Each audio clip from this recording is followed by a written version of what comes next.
Hello everyone, welcome to विद्या नीर classes. सो हमने यहाँ पे हिस्ट्री स्टार्ट की थी, एंशंट हिस्ट्री पढ़ रहे थे हम। लास्ट टाइम हमने स्टार्ट किया था मौर्यन। ठीक है, मौर्यंस के बारे में पढ़ना हमने स्टार्ट किया था। मौर्यन पीरियड में हमने देखा स्टार्ट किया था कि कौन से सोर्सेज थे जिनसे हमें पता चलता है मौर्यन एम्पायर के बारे में। लिटरेरी सोर्स पढ़े थे, उसके बाद हमने आर्कियोलॉजिकल सोर्स देखा था, एडिक्ट इंस्क्रिप्शंस। मेजर रूलर देखे थे तीन, बिंदुसारा, उसके बाद अजात शत्रु और उसके बाद अशोक। ठीक है, देन हमने देखा था कि इनकी एडमिनिस्ट्रेशन कैसी थी। मेगास्थनीज ने, जो कि ग्रीक एम्बेसडर थे इनके कोर्ट में, इसके नहीं इनके इनके कोर्ट में, उन्होंने जो इंडिका लिखी थी उसके हिसाब से इनकी एडमिनिस्ट्रेशन कैसी थी। दूसरा हम देखते हैं अर्थशास्त्र, जो कौटिल्य ने लिखी थी, उनके हिसाब से इनकी जो एडमिनिस्ट्रेशन है, जो पॉलिटी है, वो कैसे थी। डिफरेंस देखा था, उसका एक अलग था, इन्होंने कुछ अलग कहा था, लेकिन हम जो ज़्यादा रिलाई है वो किस पे करते हैं, कौटिल्य वाले सोर्स पे। सारा कुछ देखा था, क्या रीज़न है, कौन क्या था। देन हमने देखा था इनके आर्ट और कल्चर के बारे में। ठीक है, आर्ट एंड कल्चर, अशोक के एडिक्ट देखे थे, मेजर माइनर, उसके बाद rock edict, pillar addict, pillar inscriptions देखी थी, स्तूप देखे थे, वो सब। आज हम JKSSB के हिसाब से प्रिपेयर कर रहे हैं। उसके लिए आपको सिर्फ जो याद करना है कि जो लेटर मौर्यास थे, अशोक के बाद हम डिक्लाइन होना देखते हैं। एकदम से डिक्लाइन नहीं हुआ था, बट टाइम के साथ साथ मौर्यन एम्पायर का डिक्लाइन हमें देखने को मिलता है। क्या रीज़न था उसका, वो थोड़ा सा शॉर्ट में देखेंगे। और लेटर मौर्य जो अशोक के बाद है, सिर्फ आपको नाम याद करने हैं। ठीक है, एटलीस्ट बस नाम पता हो। दशरथ आया, उसके बाद संप्रति आए, सलिस्को आए, उसके बाद देवरमन, सतधावन, और लास्ट वाले जो इंपॉर्टेंट है वो है बृहदत्त। ठीक है, बृहदत्त को मार के हमें कौन सी डायनेस्टी देखने को मिलती है वो हम आगे देखेंगे। जो लास्ट रूलर थे मौर्य के, वो कौन थे, बृहद्रथ। ठीक है, बस ये इंपॉर्टेंट है, इतना याद होना चाहिए। अब देखते हैं कि मौर्यन एम्पायर क्यों डिक्लाइन हुआ। बस इसको ख़त्म करके फिर हम देखेंगे कि मौर्य के बाद रूल किसने किया। पहले समझते हैं डिक्लाइन क्यों हुआ। हम जब वैदिक एज पढ़ने लगे थे तब हमने देखा था कि किस तरह से ब्राह्मणिज्म उठता हुआ दिखा था। सुपरमेसी ब्राह्मण हमें देखने को मिली थी, उसके बाद दोबारा से वो नीचे आई, बुद्धिज़्म जैनिज़्म का अपराइज हमें देखने को मिला। अब दोबारा से हम क्या देखते हैं कि जो कौटिल्य थे, जो जिन्होंने मेन वो सप्तंग थ्योरी दी थी, ठीक है, मेन वही एडवाइस करते थे किंग्स को किस तरह से काम करना है। मेन मेंबर थे कोर्ट के, वो खुद क्या थे, ब्राह्मण, और वो किस में बिलीव करते थे, ब्राह्मण सुपरमेसी में। तो ब्राह्मण का जो फिर से जो उनकी पोजीशन थी वो हमें राइज होती दिखती है।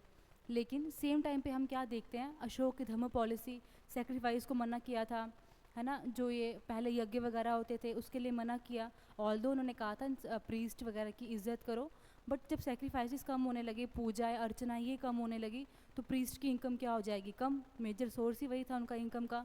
इस तरह से क्या हुआ, जो ब्राह्मण्स थे वो कहीं ना कहीं किंग्स को अपोज करने लगे। और आप देखोगे मौर्यन के बाद जो तीन मेजर डायनेस्टीज हमें देखने को मिलती हैं, वो सब कौन सी थी, ब्राह्मणी, ठीक है, या फिर ब्राह्मण डायनेस्टी थी। ठीक है, एक मेजर रीज़न ये था। नेक्स्ट आता है फाइनेंशियल क्राइसिस। हमने देखा था कि जो मौर्यन एम्पायर था वो काफ़ी वास्ट था।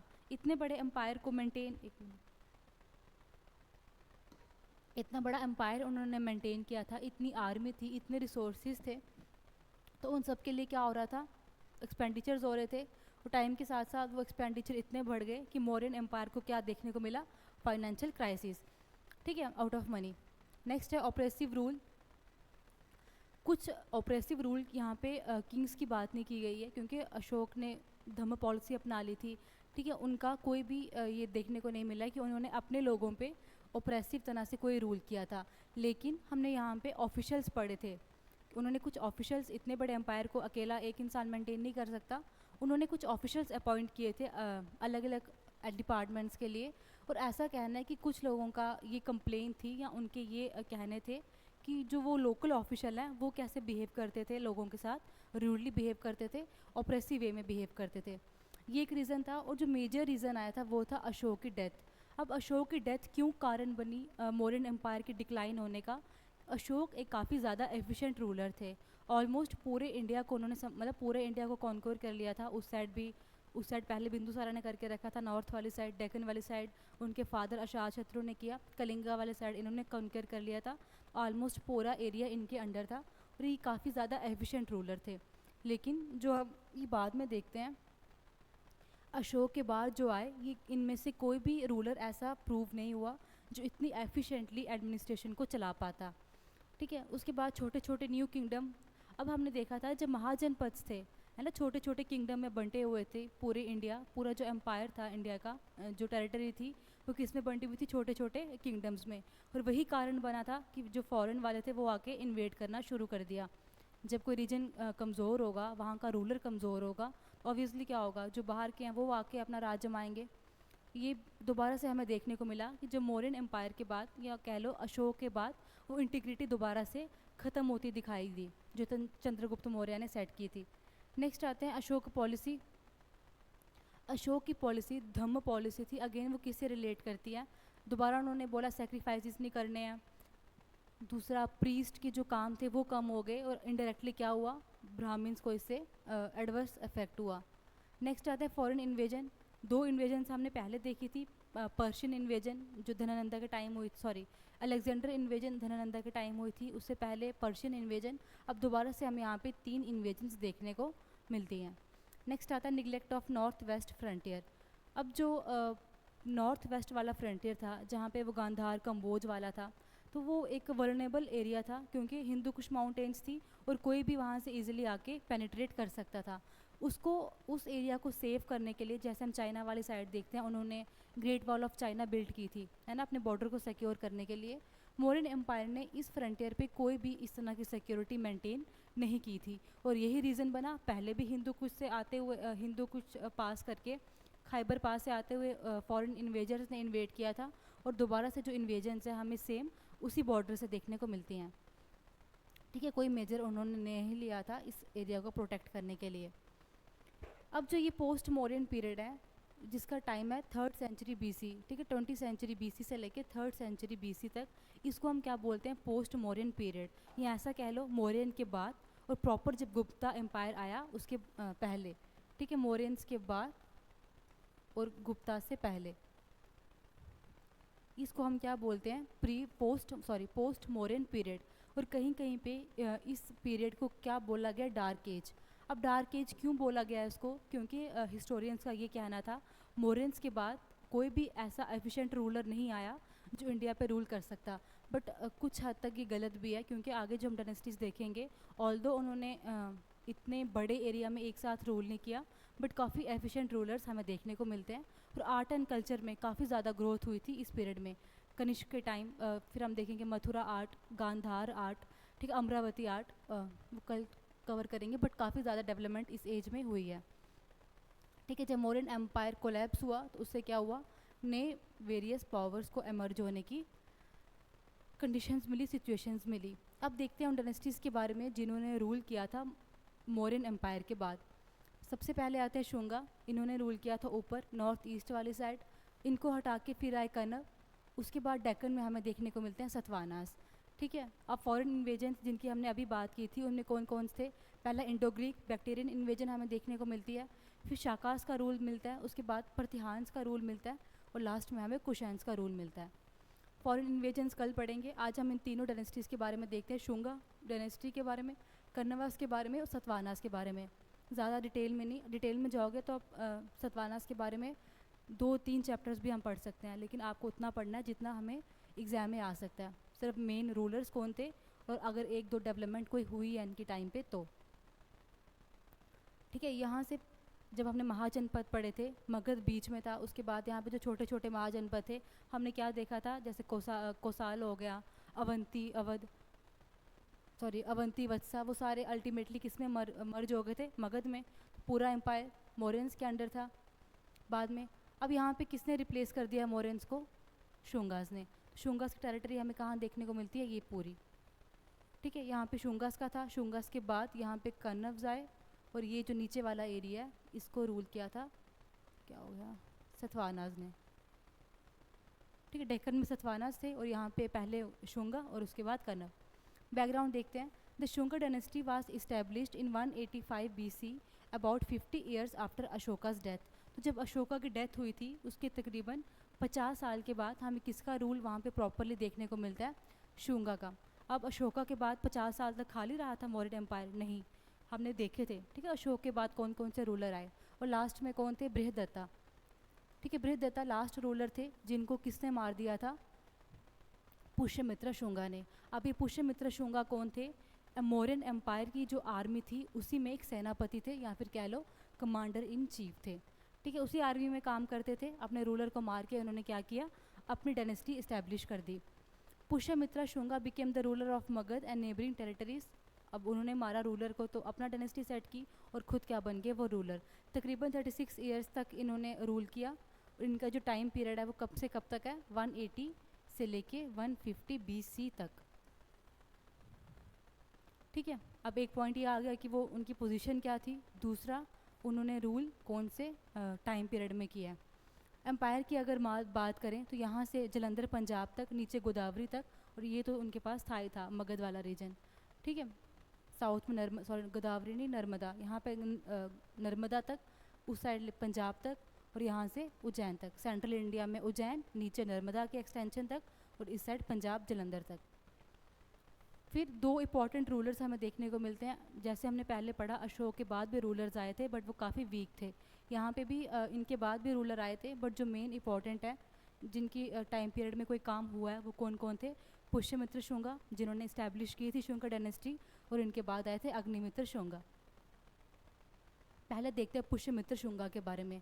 अब हमने पहले पढ़ा था अशोक के बाद या मौर्यन एम्पायर के बाद जो डायनेस्टीज़ आई थी, हमें किसका रूल देखने को मिलता है, ब्राह्मण्स का, ठीक है, सब ब्राह्मण रूलर्स थे।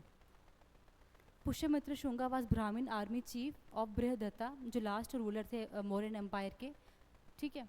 नेक्स्ट है एक मिलिट्री परेड के टाइम इन्होंने जो लास्ट रूलर थे बृहदत्ता, उनका मर्डर किया, असैसिनेट किया उनको, और जो थ्रोन था वो टेक ओवर कर लिया। अब ये इंपॉर्टेंट पॉइंट है, जो उनकी कैपिटल थी पुष्यमित्र शुंगा की, वो कौन सी थी, पाटलिपुत्र। मगध की शुरू से हमने कितनी कैपिटल्स पढ़ी थी, पहले राजगृह थी, उसके बाद शिफ्ट हुई थी पाटलिपुत्र, उसके बाद कुछ टाइम के लिए कहाँ शिफ्ट हुई थी, वैशाली में। अब इनके टाइम जो चीज़ें हुई हैं आपको वो याद करनी है सिर्फ पॉइंट्स में। पहला, हमने पीछे देखा ना, कुछ फॉरेन इन्वेजन्स हमें दोबारा देखने को मिलती हैं। अब जो ग्रीक से इन्वेजन्स आई थी, या ग्रीक से जो अटैक आए थे मिनेंडर और डीमेट्रियस के टाइम, वो किस, जो इन दोनों ने अटैक किए थे, ग्रीक रूलर्स थे ये, वो किसके टाइम हुआ है, पुष्यमित्र शुंगा के टाइम। अब इसमें से क्वेश्चन कैसे आता है, पहले भी शायद हमने डिस्कस किया था कि ये फॉरेन इन्वेजन है, सपोज अलेक्जेंडर की इन्वेजन है, ये पर्शियन इन्वेजन है, या मिनेंडर की इन्वेजन है, ये कौन से रूलर की टाइम हुई थी। ऑप्शंस में ये सब होगा, करेक्ट आंसर क्या होगा, पुष्यमित्र शुंगा, इनके टाइम ये दो इन्वेजन्स हमें देखने को मिलती है। इसके अलावा जो कलिंगा के किंग थे खारावेल, उनका अटैक भी किस टाइम हुआ था, उन्होंने भी किस टाइम अटैक किया था कलिंगा के रूलर ने, पुष्यमित्र शुंगा के टाइम। नेक्स्ट, जो विदर्भा वाला रीजन था वो किसने कॉन्कर किया था, पुष्यमित्र शुंगा ने। इसलिए हमने डिस्कस किया था कि टोटली इस एज को डार्क एज कहना सही नहीं है। ब्राह्मणिज्म फॉलो करते थे वो, और ब्राह्मणिज्म हमने स्टार्टिंग पढ़ा था, ब्राह्मणिज्म के मेन रूल्स क्या थे, सेक्रीफाइस करना, प्रीस्ट की ये एक सिग्निफिकेंट पोजीशन थी।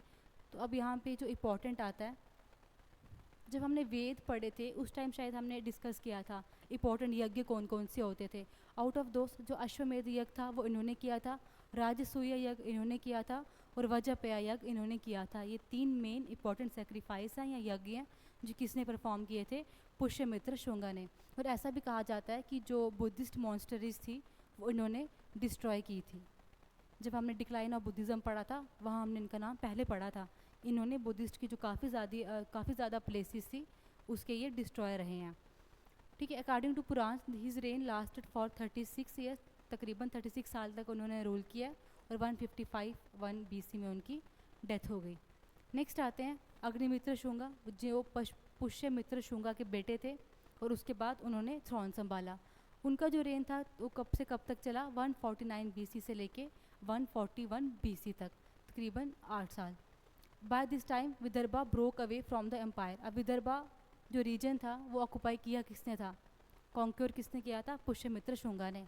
लेकिन बाद में जो अग्निमित्र थे वो संभाल नहीं सके इस एरिया को, और उनके एम्पायर से दोबारा वो बाहर चला गया, ठीक है। अब एक और वेरी वेरी इंपॉर्टेंट पॉइंट, जो कालिदास थे, है ना, एक पोइट थे, उन्होंने एक रचना या पोइम लिखी थी, मालविका अग्निमित्रम। जो ये प्ले था या जो पोइम थी मालविका अग्निमित्रम, इसके जो मेन हीरो थे वो कौन थे, यही अग्निमित्र शुंगा, ठीक है। उसके बाद वासुमित्र आए, बट उसके बाद ये एम्पायर ठीक से स्टेबल नहीं रह सका, चला नहीं। अब बस नाम याद कर लेना। और इसमें से भी सबसे ज़्यादा इंपॉर्टेंट कौन है? देवभूति। तो ये गलती से हुआ है। भागभद्रा फिफ्थ थे। जो लास्ट एम्पायर है शुंग डायनेस्टी के, वो कौन थे? देवभूति। पहले हमने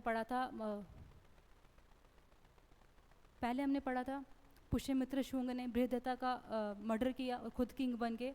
अब इनके एम्पायर के भी जो लास्ट रूलर थे देवभूति, उनका भी मर्डर हो गया। मर्डर किया किसने? वासुदेव कन्नव ने। और वो रूलर बन गए और उन्होंने क्या इस्टेब्लिश की? कन्नव डायनेस्टी। उसके बारे में पढ़ते हैं। पहले देखते हैं कि शुंगास का क्या रोल था आर्ट और कल्चर में। हिंदुज़म फिर से रिवाइव होता है हमें दिखा, क्योंकि पहले जो ज़्यादा हमें किसकी पावर देखने को मिल रही थी? बुद्धिज़्म की और जैनिज़्म की। दोबारा से यहाँ हिंदुज़म हमें रिवाइव होता मिला। The caste system was also revived. ठीक है, कास्ट सिस्टम हम जब वैदिक एज से देखते आ रहे हैं, पहले कम था, फिर और रिजिड हुआ, फिर नीचे आया। अब दोबारा से कास्ट सिस्टम दोबारा से सोसाइटी में देखने को मिला। मिक्स्ड कास्ट हमें देखने को मिली। ठीक है, ब्राह्मणिज्म के अलावा और कास्ट इमर्ज होती हमें मिली। संस्कृत का दोबारा से, अब पहले किसका चल रहा था? पाली का और प्राकृत का। दोबारा से हमें कौन सी लैंग्वेज पावर में मिली? संस्कृत। इसके अलावा दो इम्पॉर्टेंट, एक संस्कृत स्कॉलर थे पतंजलि। ठीक है, उन्होंने एक ग्रामर लिखी थी, संस्कृत ग्रामर, जिसका क्या नाम था? मनुस्मृति। वो किसके टाइम पे कंपोज हुई है? शुंगास के टाइम पे। दूसरा कामसूत्र जो हम आज देखते हैं पढ़ते हैं, वो भी किसके टाइम कंपोज हुआ है? शुंगास के टाइम। ठीक है, और उसके बाद आर्ट और आर्किटेक्चर को भी इन्होंने पैटर्न किया। क्या क्या आता है इसमें? पेंटिंग्स हमें देखने को मिलती हैं, आर्किटेक्चर्स हमें देखने को मिलती हैं। इंस्क्रिप्शंस, हालांकि एडिक्ट और इंस्क्रिप्शंस इतने नहीं थे, बट उसके अलावा काफ़ी ज़्यादा आर्ट और आर्किटेक्चर हमें यहाँ देखने को मिलता है। फिगर्स थी, आइडल्स थे, वो सब इस टाइम। अब नेक्स्ट आता है कन्नव डायनेस्टी। शुंगास ख़त्म किए, दो मेन देखिए, पुष्यमित्रा और उसके बाद अग्निमित्रा। अब इनका रूल से कब तक था? 73 BC से लेके 28 BC तक। अब जो ये BC वाला एरा है, ये हमें ख़त्म होता दिख रहा है ना? उसके बाद AD स्टार्ट हो जाएगा। कन्नव डायनेस्टी दूसरा उनको किस नाम से बुलाते थे? कन्नवयान के नाम से। सक्सेसर थे ये शुंगास के। लास्ट वाला जो देवभूति था, उनका मर्डर किया था वासुदेव कन्नव ने, और क्या सेट की थी? कन्नव डायनेस्टी। टेरिटोरियल एक्सटेंड की बात करें अगर, पाटलिपुत्र मगध से लेके ईस्ट में ये कहाँ तक जाता था? विदिशा, जो कि सेंट्रल इंडिया में था। नेक्स्ट है कन्नव किंग्स व ब्राह्मण्स। हमने पहले डिस्कस किया था, मौर्यन के बाद जो तीन मेन हमें डायनेस्टीज देखने को मिलती हैं, वो रूलर सब कौन थे? ब्राह्मण्स थे। एक सोभरी करके, ठीक है, सोभर करके एक सेंट होते थे, साधु। ऐसा माना जाता है कुछ हिस्टोरियंस का कि जो सोभरी थे, इनके डिसेंट थे कन्नव वाले। ठीक है, जो वसुदेव कन्नव है वो बेसिकली किसके घर से या किसके कुल से थे? सोभरी सेंट के, एक साधु हुआ करते थे, ये उनके डिसेंट माने जाते हैं।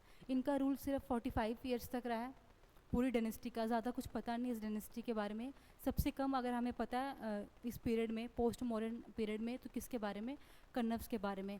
सिर्फ कुछ बातें इनके बारे में पता है। एक जो उनका रूल कहाँ से कहाँ तक था, सेट किसने की थी कन्नव डायनेस्टी, ये फाउंडर कौन थे? दूसरा, तकरीबन इन्होंने सिर्फ 45 ईयर्स तक रूल किया हुआ है। ठीक है, जो इंपॉर्टेंट रूलर्स हैं वो कौन कौन है, सिर्फ नाम याद कर लो। वासुदेव कन्नव जो फाउंडर थे, उसके बाद आते हैं भूमिमित्र, 73 से 64 BC तक इनका मिलता है। उसके बाद भूमिमित्र का 64 BC से 50 BC तक। नेक्स्ट आता है नारायण, इनका मिलता है 50 BC से 38 BC तक।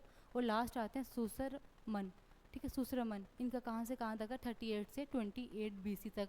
एक तो क्रोनोलॉजी पता होनी चाहिए, अगर वो भी याद ना रहे तो एटलीस्ट जो फाउंडर है और जो लास्ट रूलर रहते हैं किसी भी एम्पायर के। ठीक है, ये दो नाम। अब आते हैं मोस्ट इंपॉर्टेंट सतवाहनास। ठीक है, डेक्कन में इनका रूल था, हमने पहले मैप पे देखा। In the northern region the Mauryas were succeeded by the Shungas and the Kanvas. हमने अभी देखा जो नर्दर्न वाला रीजन था, मगध पाटलिपुत्र वाला, वहाँ पहले शुंगास ने रूल किया। शुंगास का जो लास्ट रूलर थे, उनका मर्डर करके किसने सेट की? वासुदेव कन्नव्स ने रूल किया। अब जो सतवाहनास थे वो कहाँ के थे? सेंट्रल इंडिया, मोस्टली कहाँ पे लोकेटेड थे? महाराष्ट्र वाले एरिया में। हाउएवर पुराण्स की अगर हम बात करें तो दूसरा इन लोगों को किस नाम से जाना जाता था?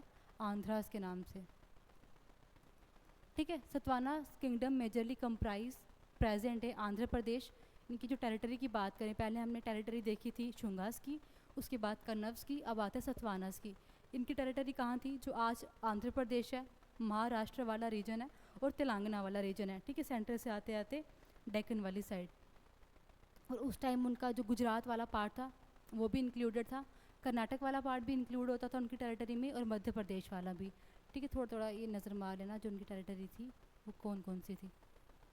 ठीक, आंध्र प्रदेश, तेलंगाना, महाराष्ट्र। यहाँ पे क्वेश्चन कभी कभी कैसे बनता है, जो प्रेजेंट डे महाराष्ट्र है वो नीचे दिए गए ऑप्शंस में से कौन से रूलर का किसी टाइम पे एरिया रहा है। सपोज़ अगर क्वेश्चन आ जाए तेलंगाना, महाराष्ट्र और आंध्र प्रदेश, ये एक टाइम पे किसने रूल किया था इन पे, ऑप्शंस में सतवाना हो, शुंगा हो, मौर्यंस हो, तो सही ऑप्शन क्या होगा? सतवानास। ठीक है। The kingdom had different Capitals at different times. दो हमें मेजर कैपिटल्स देखने को मिलती हैं इसकी, एक तो अमरावती और दूसरा जो मॉडर्न डे पैठन है। ठीक है, ये दो कैपिटल्स। इसके पहले हमने दो कैपिटल्स किस किस की देखी थी जब हमने महाजनपद पढ़े थे तब। ठीक है, कौशल की थी, मगध की थी, दो दो कैपिटल्स थी। Next time the Satavahanas were Brahmans, again ये भी ब्राह्मण्स थे, और and worship the god like Vasudeva. अब वासुदेव कौन से गॉड को बोलते हैं हम? ठीक है, श्री कृष्ण को। ठीक है, लॉर्ड कृष्ण को ये मानते थे। फिर उनको एज ए आंध्राज भी मेंशन किया गया हुआ है अशोकन इंस्क्रिप्शंस में भी, और दूसरा कुछ पुराण्स में भी इनको आंध्र के नाम से बुलाया हुआ है। अब इनके इंपॉर्टेंट रूलर्स देखते हैं। पहला आता है सिमुका। अब सतवानास के इन्होंने काफ़ी टाइम तक रूल किया as compared to Shunga and Kanva, but out of all rulers हमें सिर्फ 6 या 7 के बारे में पता है। उन्हीं 6-7 के बारे में हम इंपॉर्टेंट पॉइंट्स देखेंगे। पहले आता है सिमुका, जो जिनको हम फाउंडर कहते हैं सतवाना डायनेस्टी के, and became immediately active after Ashoka's death. अब अभी हमने देखा था कि अशोका डेथ के बाद तो वो आ रहे थे, बट वो ऊपर वाले रीजन में थे, नॉर्थ वाले में। ये कहाँ पे ऑक्यूपाई कर रहे थे रीजन? नीचे वाला डेक्कन वाला एरिया। ठीक है, इन्होंने जो मेन काम किया अपने लाइफ टाइम में, जैन टेम्पल और दूसरा बुद्धिस्ट टेम्पल बनाया। नेक्स्ट आता है सतकर्णी वन। अब सतकर्णी हमें 3 दिखते हैं टोटल। सतवानाज में भी इंपॉर्टेंट क्वेश्चंस कहाँ से आते हैं, जो उन्होंने टाइटल्स लिए थे, जैसे दक्षिणा, हाँ, दक्षिणा पथ हमें देखने को मिलता है, लॉर्ड ऑफ दक्षिण पथ, वो टाइटल इन्होंने लिया था, तो यहाँ से क्वेश्चन आते हैं। सतकर्णी वन का रूल हमें मिलता है 70 से लेके 60 BC तक। थर्ड किंग थे ये सतवानास के, सेकंड किंग के बारे में हमें नहीं पता है। ठीक है, या थोड़ा बहुत अगर नाम पता है तो वो क्रिश्चियन करके थे, बट उन्होंने क्या क्या लाइफ टाइम में, क्या उनकी मेजर अचीवमेंट थी, उसके बारे में ज़्यादा नहीं पता है। Next, Satakarni one was the first Satavahana king to expand his empire by military conquest. अब यहाँ पे क्या बोला है कि जो सतवाना किंग्स के बारे में हम पढ़ रहे हैं, 6-7 जो हमें पता है, उनमें से सतकर्णी वन पहले ऐसे थे जिन्होंने मिलिट्री का हेल्प लेके अपना जो एम्पायर है वो एक्सटेंड किया। कलिंगा को उन्होंने कॉन्क्यूर कर लिया दोबारा से। नेक्स्ट, पहले हमने क्या देखा था, जो कलिंगा के रूलर थे इन्होंने किसके टाइम पे अटैक किया था? पहले इन्होंने किसके टाइम पे अटैक किया था? जो खारवेला किंग थे कलिंगा के, पुष्यमित्र शुंगा के time. He also pushed back the Shungas in Pataliputra. अब ऊपर जहाँ पे शुंगास थे, शुंगा के कंटेम्प्रेरी थे ये, अब जहाँ पे शुंगास का रूल चल रहा था पाटलिपुत्र में, वहाँ से उन्होंने क्या किया, उनको पुश कर दिया, और वहाँ पे भी जो एरिया था वहाँ का भी वो भी कॉन्क्यूर कर लिया। मध्य प्रदेश पे इन्होंने रूल किया, पहले देखा हमने जब टेरिटरी पड़ी थी। After annexing Godavari valley he assumed the title of lord of Dakshinapatha. ठीक है, ये इंपॉर्टेंट है। अब अगर क्वेश्चन आता है लॉर्ड ऑफ दक्षिण पथ का टाइटल किसको मिलता है, तो करेक्ट आंसर क्या होगा? सतकर्णी फर्स्ट, जो किसके रूलर थे? सतवाना डायनेस्टी के। अब उनकी एक रानी थी नया निका। ठीक है, उन्होंने एक इंस्क्रिप्शन लिखी थी जहाँ पे उन्होंने मेंशन किया था इन किंग को एज ए दक्षिण पथी या दक्षिणा पथपति। ठीक है, ऐसा राजा जिसने दक्षिण पथ को कॉन्क्यूर कर लिया हो, दक्षिण पथपति। ठीक है, अब क्वेश्चन आता है कि एज ए जो सतकर्णी वन थे उनको दक्षिण पथपति किसने डिस्क्राइब किया था? तो उनकी अपनी वाइफ ने, जिसका नाम था नया निका। ठीक है, उन्होंने भी अश्वमेध परफॉर्म किया था, अश्वमेध यज्ञ। ठीक है, सेक्रीफाइस पहले किसने परफॉर्म किया था? पुष्यमित्र शुंगा ने। उसके बाद किसने परफॉर्म किया? सतकर्णी फर्स्ट ने।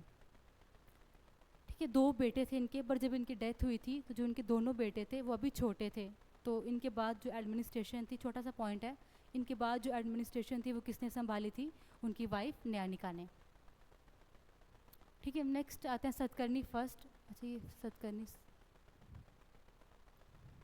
अच्छा रिपीट हो गया यहाँ पे। ठीक है, वही पहले जो हमने पढ़ा, सतकर्णी फर्स्ट सेकंड रूलर थे, थर्ड रूलर थे बट सेकंड पे पढ़ा। नेक्स्ट आते हैं हाल। इनके बारे में सिर्फ इतना पता है, इन्होंने गाथा सप्तशती, ठीक है, ऐसे करके एक कंपाइलेशन रची थी। यहाँ से क्वेश्चन आया है पहले भी एक दो बार। सिर्फ इतना ही कि जो गाथा सप्तशती करके कंपाइलेशन है वो लिखी किसने है, करेक्ट आंसर क्या होगा, हाल। किसके रूलर थे ये, सतवाना डायनेस्टी के। नेक्स्ट एक और जो इंपॉर्टेंट रूलर हमें देखने को मिलते हैं, गौतमी पुत्र सतकर्णी। पहले भी सतकर्णी वन, अब यहाँ भी इनका सरनेम क्या है, सतकर्णी, इसलिए उनको सतकर्णी टू के नाम से भी, सतकर्णी सेकंड के नाम से भी जानते हैं। गौतमी पुत्र नाम क्यों था इनका, गौतमी इनकी मदर का नाम था, उनके ये बेटे थे, इसलिए नाम पड़ गया गौतमी पुत्र, ठीक है, गौतमी का बेटा। He is considered the greatest king of Satavahana dynasty. पहले हमने डिस्कस किया कि इंपॉर्टेंट रूलर हैं ये, और इनको माना जाता है as the greatest king of Satavahana dynasty. अब हम देखते हैं कि एक टाइम पे क्या हुआ, जो सतवानास थे वो डिस्पोज होना शुरू हो गए थे। जो पहले वाले किंग्स आए उन्होंने थोड़ी बहुत टेरिटरी मेंटेन की, बट एक टाइम पे वो दोबारा से डिसइंटीग्रेट होना शुरू हो गई थी। अगर दोबारा से किसी ने सतवानास की जो डायनेस्टी थी, जो उनकी पावर थी, उसको इस्टेब्लिश किया, तो वो क्रेडिट किसको जाता है, गौतमी पुत्र सतकर्णी सेकंड को, सतकर्णी सेकंड को, ठीक है। और उन्होंने खुद क्या बोला है, he himself called him only Brahman who defeated the Shakas and destroyed many Kshatriya rulers. ये उन्होंने खुद लिखा हुआ था कि मैं ही एकमात्र ऐसा ब्राह्मण हूँ, जितने भी ब्राह्मण रूलर पहले आए उनमें से मैं पहला ऐसा हूँ जिसने शाकास को हराया और कुछ क्षत्रिय रूलर को भी हराया। अभी शाकास कौन थे, इनके बारे में हम कल पढ़ेंगे, ठीक है, जब हम फॉरेन इन्वेजन्स पढ़ेंगे। नेक्स्ट अगर इनकी टेरिटरी की बात करें, तो इनका जो टेरिटरी रीजन था वो साउथ में, अगर हम साउथ की तरफ आएँ तो कृष्णा रिवर से होते हुए मालवा सौराष्ट्र तक था नॉर्थ में, और बिरार तक था ईस्ट में, कोंकण तक था वेस्ट में, ठीक है, वेस्टर्न घाट्स वाली साइड।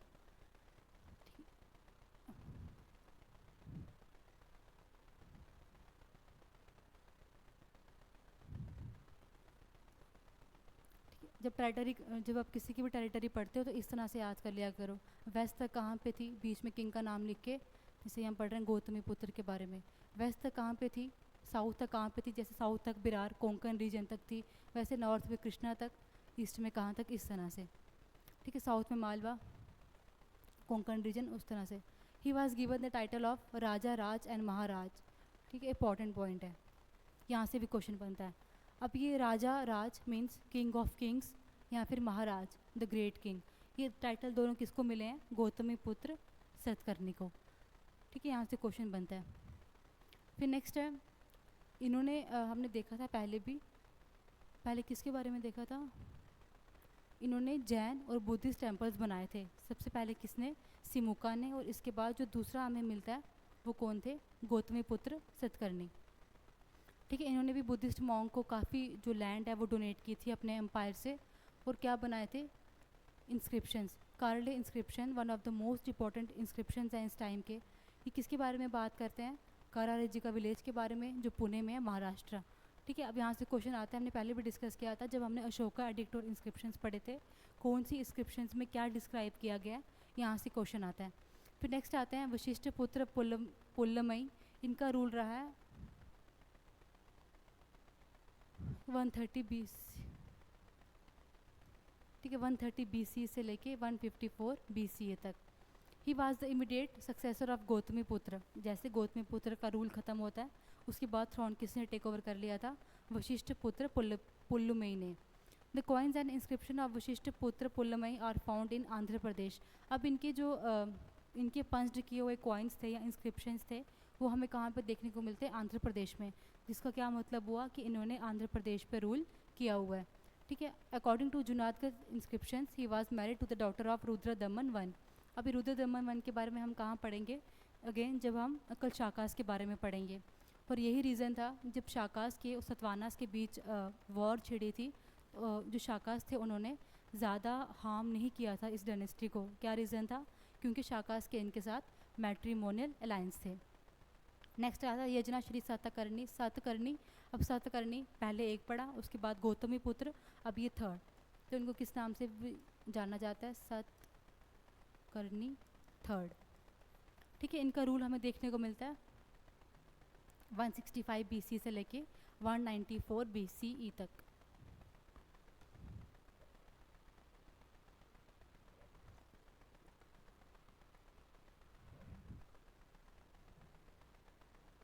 जो लास्ट किंग थे या लेटर किंग्स थे सतवाना डायनेस्टी के, उनमें से एक ये थे। He recovered north Konkan and Malwa from the Shaka rulers. पहले हमने पढ़ा था शाकास के बीच और सतवानास के बीच वॉर चल रही थी, सुपरमेसी के लिए लड़ाई चल रही थी। कोंकण और मालवा रीजन उन्होंने कॉन्कर कर लिया था, उनसे दोबारा किसने लिया था? याजना श्री साताकर्णी ने या फिर साताकर्णी थर्ड ने। उसके बाद उन्होंने जो कॉइन्स बनाए थे उस पर मेजरली हमें किसका मोटिव्स देखने को मिलते हैं? शिप के। और ऐसा कहा जाता है इनके बारे में, इनको नेवी का, शिप्स का, दूसरा ट्रैवल का काफ़ी ज़्यादा इंटरेस्ट था। ठीक है, और इनके कॉइन कहाँ कहाँ से मिले हैं? आंध्र प्रदेश से, महाराष्ट्र से, मध्य प्रदेश से और गुजरात से। अब नेक्स्ट आते हैं सतवानास का क्या क्या रोल रहा है। जो मेजर चीज़ें हैं, जो कॉइन्स इन्होंने दिए हैं, जो एडमिनिस्ट्रेशन थी इनकी, सिर्फ वो पढ़ते हैं ऊपर ऊपर से, ज़्यादा डिटेल में नहीं। पहला, उन्होंने दोबारा से किसको पैट्रॉन किया ज़्यादा? प्राकृत को। ये हमें उतार चढ़ाव देखने को मिल रहा है वैदिक टाइम से ही। पहले संस्कृत आती है, आर्यंस ज़्यादा महत्व देते हैं संस्कृत को, उसके बाद बुद्धिज़्म, जैनिज़्म, पाली को, प्राकृत को, दोबारा से संस्कृत को, और पीछे हमने देखा था फिर से संस्कृत को मिल रहा था, और यहाँ दोबारा किसको मिल रहा है? प्राकृत को। प्राकृत एक लोकल लैंग्वेज थी और संस्कृत हमने देखा था आर्यंस लेके आए थे। नेक्स्ट है, even though the rulers were Hindus and claimed Brahmanical status yet they supported Buddhism also. ये हम पढ़ते आ रहे थे, ब्राह्मण रूल चल रहा है, सतवानास भी ब्राह्मण थे, लेकिन उन्होंने किसको सपोर्ट किया है? बुद्धिज़्म को भी सपोर्ट किया है। कैसे पता चलता है? सिमुका जो फाउंडर थे सतवानास के, उन्होंने बुद्ध टेम्पल बनाया, जैन टेम्पल बनाया, पीछे भी हमने देखा लैंड डोनेट किया उन्होंने पुणे के पास। यहाँ से हमें पता चलता है ऑल्दो वो ब्राह्मण थे बट वो बुद्धिज़्म को भी सपोर्ट करते थे। अब इनकी एडमिनिस्ट्रेशन कैसे थी इसमें ज़्यादा याद नहीं करना है, बस इतना कि उनकी जो ये हायरार्की थी वो किस तरह की थी। सबसे ऊपर किंग थे जिनको राजन बोलते थे, उसके बाद प्रिंस थे, उनके राजकुमार, नेक्स्ट हम महारथी देखने को मिलते हैं। अब ये जो महारथी थे थोड़ा इंपॉर्टेंट है। महारथी कौन होते थे? Who had the power of granting villages and also had privilege of maintaining marital relations with the ruling family. अभी महारथी वो थे जिनके पास इस तरह के राइट्स हुआ करते थे, वो किसी को भी विलेज ग्रांट कर सकते थे। दूसरा, वो जो रॉयल फैमिली थी उनके साथ मैट्रिमोनियल रिलेशंस भी बना सकते थे। इसके नीचे आता है महासेनापति और लास्ट में आता है महातलवारा।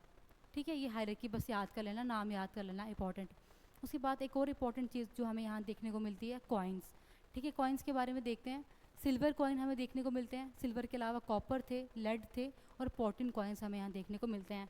अब पॉटिन कॉइन्स सतवाना से पहले किसी ने भी यूज़ नहीं किए थे।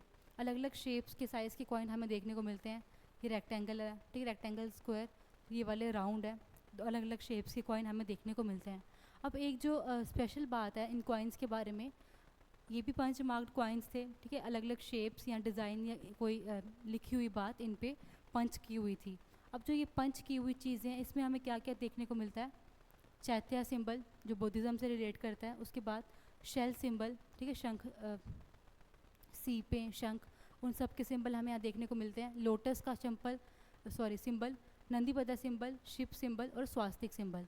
ठीक है, ये इस तरह के सिंबल हमें देखने को मिलते हैं इनके कॉइन्स पे। अब यहाँ से क्वेश्चन आता है, इस तरह के जो सिंबल्स थे वो कौन से डायनेस्टी के रूलर्स के टाइम कॉइन्स पे हमें देखने को मिलते हैं। उसके बाद आर्किटेक्चर की अगर बात करें, in Satavahana phase many temples called chaityas and monasteries called viharas were cut out of the solid rock. अभी सॉलिड रॉक वाला आपने पहले कहाँ देखा था? मगध एम्पायर, जब हम अशोक का टाइम देख रहे थे। ठीक है, उस टाइम हमें rock cut architecture, caves architecture देखने को मिलते हैं। अब दोबारा से हमें वो कहाँ देखने को मिल रहे हैं?